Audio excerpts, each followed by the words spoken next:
இங்க பாருங்க, நீங்க என்னங்க எங்களை புறக்கணிக்கிறது, நாங்க உங்களை புறக்கணிக்கிறோம். அடுத்த தபா தமிழ்நாட்டு பக்கம் வந்தீங்கன்னு வச்சுங்க, அப்படியே கெத்தா கருப்பு கொடி காட்டுவோம் அப்படின்னு அண்ணன் முத்தரசன் சொல்லியிருக்காரு. அப்படி இது ஒருதலை பட்சமான பட்ஜெட், ஒட்டுமொத்த நாட்டிற்குரிய பட்ஜெட் அல்ல.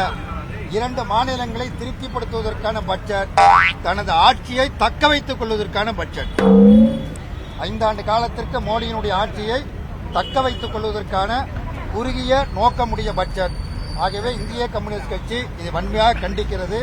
கண்டித்து இந்த ஆர்ப்பாட்டத்தை இன்றைக்கு தலைநகர் சென்னையிலே இன்றைக்கு மாவட்ட அமைப்புகளின் சார்பில் நடைபெறுகிறது. இந்த ஆர்ப்பாட்டம் மேலும் விரிவடையும் என்பது மட்டுமல்ல,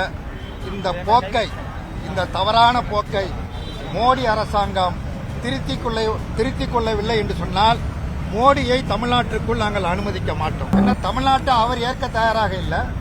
தமிழ்நாட்டை அவர் புறக்கணிப்பார். அவர் புறக்கணிக்கிற பொழுது அவர் எங்களுக்கு பிரதமரும் அல்ல.